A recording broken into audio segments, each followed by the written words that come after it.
All right, guys, here's my post game analysis of the Alabama USC matchup, which concluded last night with Alabama going to win the game 52-6.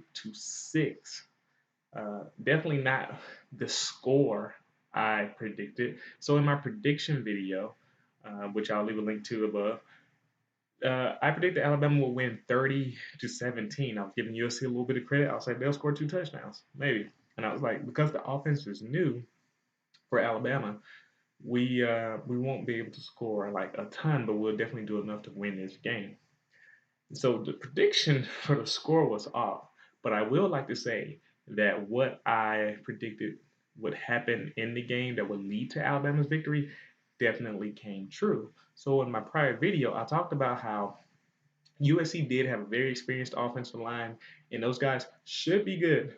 Like, I don't think they're a bad line, but Alabama's defensive front is something they haven't seen. And I believe that Ryan Anderson and Tim Williams and those guys will beat the USC offensive line and they will pressure Max Brown as well as shut down the run and leave the game all in Max Brown's hands.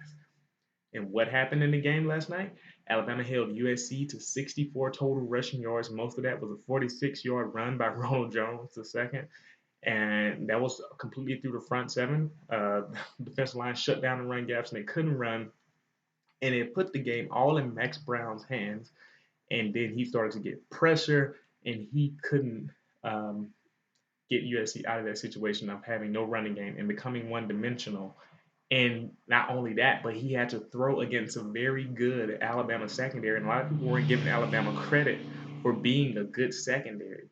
But got Minka Fitzpatrick and Marlon Humphrey really shut down a lot of those USC receivers.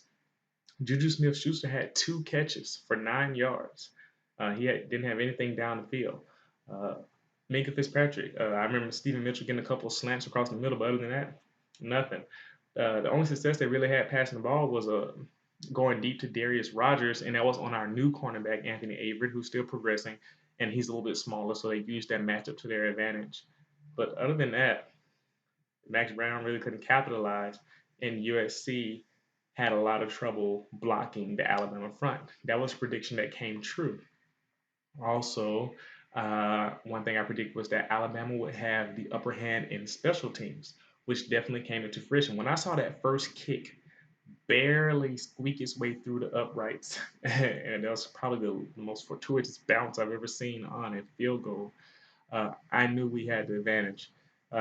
Also, I don't know if you guys noticed, I love watching a punter, but Alabama's punter, J.K. Scott, oh my gosh, ridiculous. First punt, 50 yards, something like that. The second punt, he put the ball out at like the USC 2 yard line with a 54-yard punt.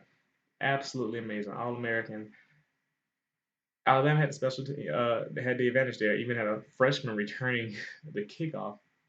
And I believe that that part played another aspect into why Alabama was able to come away with the victory. A lot of field position battle going on there, and Alabama was able to use that to their advantage, causing USC to try to drive the whole field against Alabama, which we know is very dangerous. And here's the interesting thing. When I was talking about the Alabama offense, and I was saying we have a new quarterback, a new running back, we'll see how that affects the offense. And Clancy Pendergast's schemes, how will that disrupt Alabama? And to be honest, Clancy Pendergast actually did do a pretty good job there. I mean, he had new guys that he was getting pressure on at the beginning because the Alabama offensive line was taking a while to gel together, and he tried to confuse them and throw a few different things there. Uh, I was pleasantly surprised though to see Jalen Hurts, the true freshman, come in the third series of the game, and he was nervous the first time, obviously, or he just made a mental error as a mistake, but dropped the ball and fumbled. He came back on the next possession, looked a little bit better. Came back on the next possession, looked a little bit better.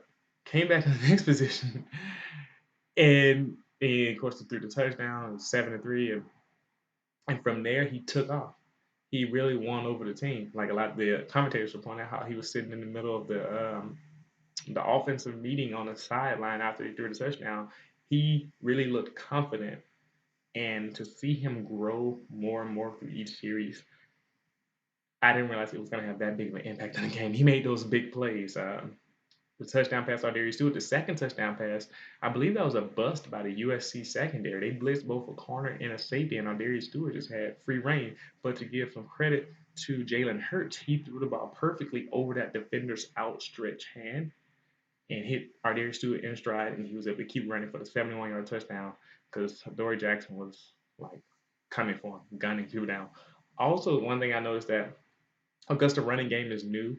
They're they're still not consistent yet, and we're not grinding out yards. A lot of our plays came from big plays, and so Alabama has to work on being able to move the ball, consistently. We're having trouble with that. We weren't really getting grinding out running yards. So we got to work on that. Maybe we'll get that done next week against Western Kentucky. Um, so the runs we did get, though, I noticed that the running backs had great vision. The offensive line had gotten better at blocking, but I just want they kind of gelled together, and everybody was coming along. Bradley Bozeman and Pitchbach on their right side, and the left side was just pancaking all day with Lester Cotton and Cam Robinson. So we won that battle. Alabama's offensive line beat the USC defensive line from the second quarter on. It was it was amazing to see. And our running backs really showed good vision, especially Damian Harris. I saw one play where he came to the line and he cut back so smoothly and just took off. And I was like, that's it, starting running back right there. Look at Damian Harris to be the go-to back. And all of them showed pretty good vision and ran pretty well. I think one other thing I wanted to talk about. Oh, I just got to mention USC secondary is very good, but who really caught my attention was Adoree Jackson. That guy can flat out run. So on Damian Harris's longest run of the day, it looked like he was going to run 70, 75, 80 yards for a touchdown.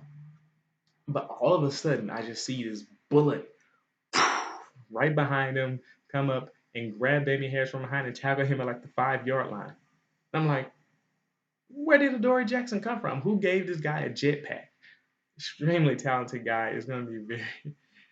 I was just impressed. Uh, and like I said, I don't think USC is a bad team, even though the score mate pointed out they think they're fresh. They have new coaching staff. They have a lot of talent, of course. They proved that. Um, we'll see if it can gel together and the coaching staff can get them going. I do believe they bounce back, and I think they can be a pretty good team this year. Even have a chance to win the Pac-12, which just proves that they weren't ready to play Alabama. With the final score being what it was, especially with Alabama having a freshman quarterback, uh, we'll see how they bounce back for the rest of the year.